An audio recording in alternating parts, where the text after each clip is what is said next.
আসসালামু আলাইকুম। প্রবাস কথার সবাইকে শুভেচ্ছা জানাচ্ছি। আমি এম কে রহমান লিটন, ইতালির রোম থেকে। দর্শক, আজকের যে এত বিলম্ব হয়ে গেল সেজন্য আমি অত্যন্ত দুঃখিত। এর দায়ভার আমার নিজের, কারণ হচ্ছে যে আজকে খুবই ব্যস্ত ছিলাম, যার কারণে আর আসতে পারিনি। তো এখন আপনাদের যেহেতু মনে করলাম যে আপনাদের কিছু তথ্য জানানো দরকার, সেজন্য আজকে আসা।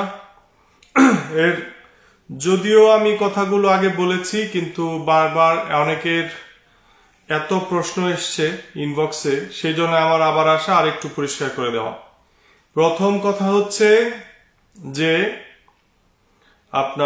আপনারা অনেকেই বলেছেন যে রিসিবুতা দিয়ে ইতালিতে আপনার তুর্কি হয়ে ইস্তাম্বুল হয়ে কোয়ারেন্টাইন মেনটেন করে ইতালিতে ঢোকা যাবে কিনা।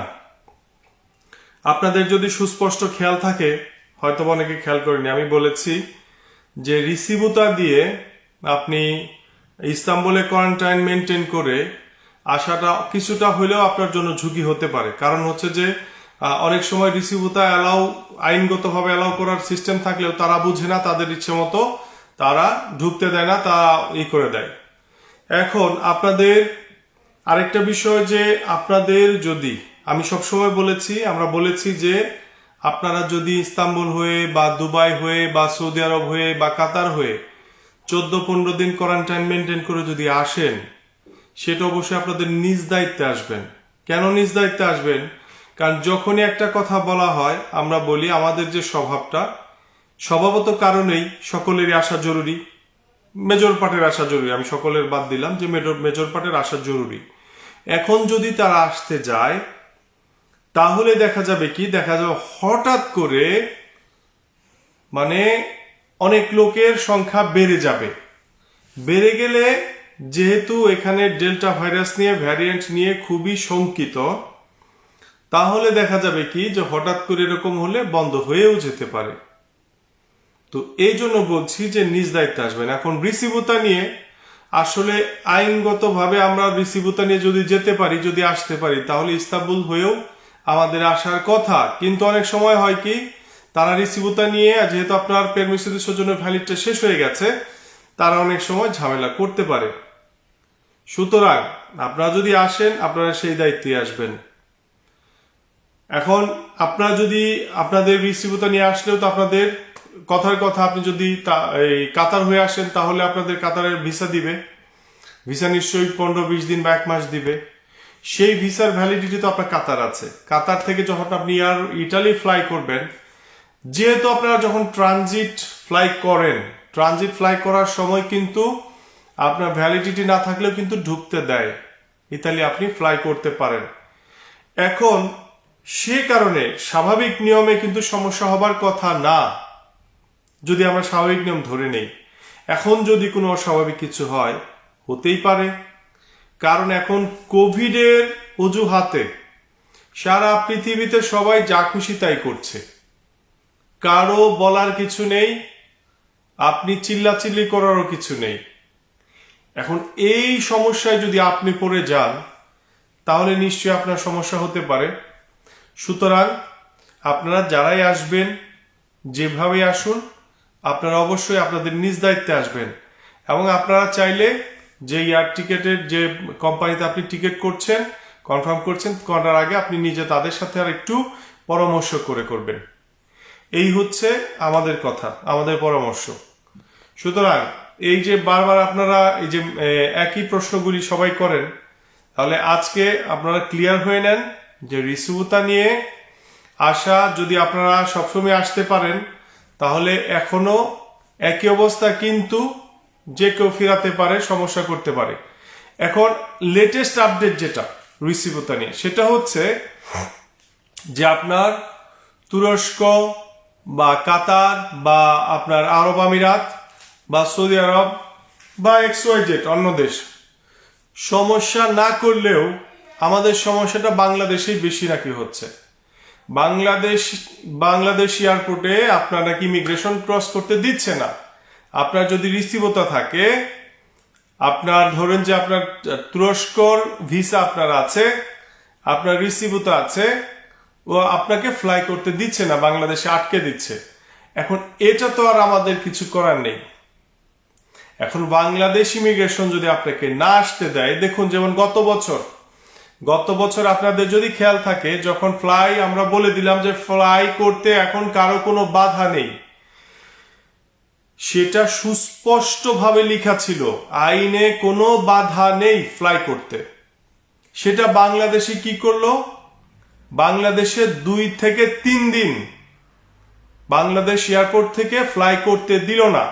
তার মধ্যে একজন প্রেগনেন্ট মহিলাও ছিল। সেই প্রেগনেন্ট মহিলা কত কষ্ট করে তার ফেরত যেতে হয়েছে। তাহলে এই যে এই ধরনের কাজগুলি যদি তারা করে, আপনারা হয়তো যারা সেই সময় আমার লাইভ দেখেছেন তাদের খেয়াল আছে, আমি বলেছিলাম মনের কষ্টে যে আমাদের দেশ এতটা ডিজিটালাইজড হয়েছে যে একটা খবর এখানে আজকে আইনে বলে দিল যে হবে, সেটা হেঁটে হেঁটে যেতে বাংলাদেশের সময় লাগে বেশ কয়েকদিন। এই পর্যন্ত ওই কিছু কিছু বিষয় ডিজিটালাইজড হয়নি। ইনফ্যাক্ট সেটাই হয়েছে যে আমরা বলে দিলাম এবং সবকিছুই আইনগতভাবে কোনো বাধা রইল না, কিন্তু বাংলাদেশে সেইটা পৌঁছাতে সময় লেগেছিল 3-4 দিন। 3-4 দিন পর ঠিকই এসছে সবাই। তো এখন এরকম যদি হয়, এখন যদি আপনাকে বাংলাদেশ ইমিগ্রেশন যদি আপনাকে না ছাড়ে, সেটা তো আর আমরা কিছু করতে পারবো না।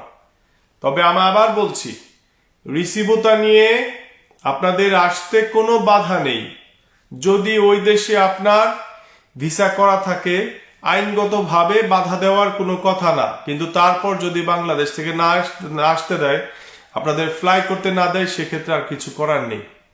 সুতরাং যারা রিসিভতা নিয়ে আসবেন তারা দয়া করে নিজ দায়িত্বে আসবেন। আর যাদের পেরমিসিডিসের জন্য ভ্যালিডিটি আছে তারাও নিজ দায়িত্বে আসবেন, কারণ এখানে আমি আবার বলছি যে এখন অনেকেই আসছে। গতকালকেও আমার পরিচিত 2 জন ইস্তাম্বুল থেকে সরাসরি রোমেই আসছে, ইটালিতে। তারা 16 দিন ছিল, 16 দিন পর তারা এখানে ফ্লাই করে এসছে। ইনফ্যাক্ট আগামীকালও কয়েকজন আসবে, এখন আসছে, কিন্তু এটা কতদিন সাস্টেইন করবে সেটা আমরা জানি না, আমরা বলতে পারছি না।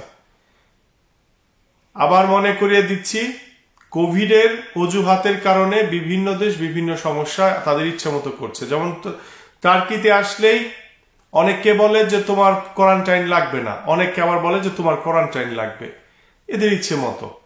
তাহলে এগুলোর থেকে বের হওয়ার তো কোনো উপায় নেই, আপনি তো এগুলোই করতে পারবেন না। সুতরাং আপনাদের নিজ দায়িত্বে আপনারা আসতে পারেন, আর ফেরত গেলে আপনাদের নিজ দায়িত্বেই যেতে হবে। এখন আপনারাই বুঝে দেখবেন যে আপনাদের জন্য কোনটা বেটার হবে। সব সলা পরামর্শ করে ভালোভাবে বিমান এয়ারলাইন কোম্পানির সাথে কথা বলে, এবং প্রয়োজন হলে এয়ারপোর্টে গিয়ে কথা বলতে পারেন। এয়ারপোর্টে যদি আপনাকে বলে জি ঠিক আছে আপনি যেতে পারবেন, কিন্তু কোনো 2 নম্বর রাস্তায় না, টাকা পয়সা দিয়ে কাউকে বা কোনো ইমিগ্রেশন অফিসারকে টাকা দিয়ে না, ঠিক আছে? আপনি যদি নর্মালি যদি তারা বলে ঠিক আছে যেতে পারবেন, তাহলে আপনারা সেই ধাপটি আগাতে পারেন। আরেকটি ব্যাপার হচ্ছে যে আপনার গতকালকে বলেছি যে 5 জুলাই থেকে সারা ইতালি আপনার আর কোনো মাস্ক ইউজ করতে হবে না খোলা ময়দানে, সেটাই বলবৎ আছে। এবং কিন্তু 28 জুনের পরে আপনার কিছু কিছু জায়গায় খুলে দিবে, এবং 5 জুলাই পর্যন্ত ইতালির বাল্লে দি অস্তা একদম নর্থে, সেখানে আপনার ইয়েলো জোন থাকবে, এবং 5 জুলাই পর সারা ইটালি বিয়াঙ্কো হয়ে যাবে। তো যার কারণে হচ্ছে কি যে বেশিরভাগই 28 জুলাই পর খুলে যাবে। আজকে এসছে নতুন করে এটা আপডেট এসছে, আপনার 28 জুলাই পর খুলে যাবে বেশিরভাগই, কিন্তু 28 জুন, কিন্তু 5 জুলাই পর সারা ইতালিতে খুলে যাবে, কোথাও থাকবে না মাস্ক পরা আপনার বাধ্যতামূলক না। তবে কোনো যদি স্টোরে যান, কোনো যদি রেস্টুরেন্টে যান, কোনো বারে যান, তাহলে অবশ্যই আপনার মাস্ক ইউজ করতে হবে এবং হ্যান্ড স্যানিটাইজার ইউজ করতে হবে এবং সোশ্যাল ডিস্টেন্স হয়তোবা থাকবে। এই হচ্ছে আপনার মানে কোভিডের যে সিচুয়েশন, যে পরিবর্তন হচ্ছে, এটাই হবে। তো দর্শক, আশা করি বুঝতে পেরেছেন আপনাদের যে আসার যে বিষয়টা, কিভাবে আসবেন, কিভাবে আপনারা আসতে পারবেন, আর কি পরিবর্তন হতে যাচ্ছে। যেমন আজকের থেকে তো আর কোনো কারফিউ নেই, আজকের থেকে সারা ইটালি আপনারা রাত মন চাইলে আপনারা রাত 3টার সময় ঘুরতে পারবেন, সেটার কোনো বাধা নেই, কারফিউ উঠে গেছে। তো এইভাবেই ধাপে ধাপে সবকিছুই উঠে যাবে এবং পহেলা জুলাই থেকে আপনার আরো অনেক কিছুই থাকবে না, যেমন মেলা বসবে, মেলার কোনো বাধা থাকবে না। বড় বড় যে অনেক বড় জায়গায় যে আপনার ফিয়েরা হয়, অর্থাৎ বড় বাণিজ্যিক মেলা বা অন্যান্য এগুলো সব কিছু আপনার চালু হবে। তারপরে খেলাধুলা তো এখন স্টেডিয়ামে হচ্ছে, 1000 লোক থাকতে পারবে। যদি ওপেন কনসার্ট হয় 1000 লোক কনসার্ট উপভোগ করতে পারবে। এরকম অনেক কিছু, আরো ধাপে ধাপে আরো কিছু খুলে যাবে। আর হচ্ছে যে বনি স্পেসা নিয়ে কিছুদিন আগে একটি কথা বলেছিলাম, সেটার আপডেট আরেকটু আসছে। সেটা হচ্ছে যে বনি স্পেসা আপনার সেদিন যেটা লিখেছিল আসলে সেরকম না। সেটা হচ্ছে যে আপনারা যারা বনি স্পেসা রোমে যারা আবেদন করেছেন, অনেকের ইলেকট্রিক কার্ড চলে এসছে। ইউজুয়ালি সেটা 15-20 দিন পর আপনার ক্রেডিট আপনার টাকাটা আসে। এখন যারা বাদ পড়েছেন এবং যাদের আসেনি, এখন যে সুযোগটা এসছে এটা তাদের জন্য, আবেদন করার জন্য। হ্যাঁ, থার্ড টাইম দিবে কিনা এখনো সিদ্ধান্ত নেয়নি, যদিও কিছুদিন আগে লিখেছিল যে থার্ড টাইম দিবে। আবার সেটা নতুন করে এটা আপডেট করেছে যে যারা আবেদন করতে পারেনি এবং যাদের টাকা আসেনি এখনো, যাদের কার্ড আসেনি, এটা তাদের জন্য। সুতরাং আপাতত এইটুকুই। তবে যেহেতু কার্ড ইলেকট্রিক কার্ড দিয়েছে, আমাদের যেটা ধারণা যে এটা আরো আপডেট হবে এবং আরো বনি স্পেসা দিবে। তো এখন পর্যন্ত এটাই আপডেট, এটা আপনারা মনে রাখবেন। আর আমি আবার বলছি, আমি অত্যন্ত দুঃখিত, কারণ আজ অনেক রাত হয়ে গেছে, এই ভুলটা আমার, ক্ষমা সুন্দর দৃষ্টিতে দেখবেন। আর অনেকে লিখছেন ভাইয়া কেমন আছেন, ভাইয়া হাউ আর ইউ। আলহামদুলিল্লাহ, আমি আল্লাহর রহমতে অনেক ভালো আছি এবং আশা করি আপনারাও সবাই ভালো আছেন। এবং যারা ট্যুরিজম সেক্টরে জব করেন তাদের আসলে সবচেয়ে এই কোভিড-19 সবচেয়ে বেশি আঘাত করেছে তাদের জন্য। তো আমরা অবশ্যই আশা করি আপনাদের যেমন সবচেয়ে বেশি আঘাত পেয়েছেন, আশা করি আল্লাহর রহমতে আপনাদের এই সকল আঘাত শেষ হয়ে যাবে, সুখের দিন আসবে। কারণ 1 জুলাই থেকে সারা ইউরোপ এবং পৃথিবীর বেশ কিছু দেশে, বড় বড় দেশগুলোতে আপনার গ্রিন পাসের ব্যবস্থা হয়ে গেছে, যে গ্রিন পাস চালু হয়ে যাবে এবং গ্রিন পাস থাকলে আপনার কোনো কোয়ারেন্টাইন লাগবে না, কিছু লাগবে না। তাহলে আমরা আশাই করতে পারি যে 1 জুলাই থেকে ট্যুরিস্ট আসবে। যদি এখনো আসা শুরু হয়েছে তবে খুব কম, তবে 1 জুলাই থেকে ইনশাল্লাহ আসবে। কেউ হতাশ হবেন না, জানি যে টিকে থাকাটা কতটা কঠিন ছিল, ইনফ্যাক্ট কঠিন হচ্ছে, তবে টিকে থাকতে পারলে ইনশাল্লাহ একটা ভালো রেজাল্ট আসবে। সবার জন্য শুভকামনা। আর কি বলবো, প্রবাস কথা এখনো যারা লাইক বাটনে ক্লিক করেনি, অবশ্যই লাইক বাটনে ক্লিক করবেন, ফলো করবেন এবং কি করবেন, অবশ্যই শেয়ার করবেন। আজ এ পর্যন্তই।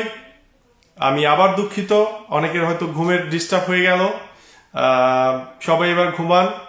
আর কালকে হয়তো একটু ঘুমে সমস্যা হলে দয়া করে আমাকে বকা দিবেন না, আমি দুঃখিত বলেছি। আসসালামু আলাইকুম, শুভরাত্রি।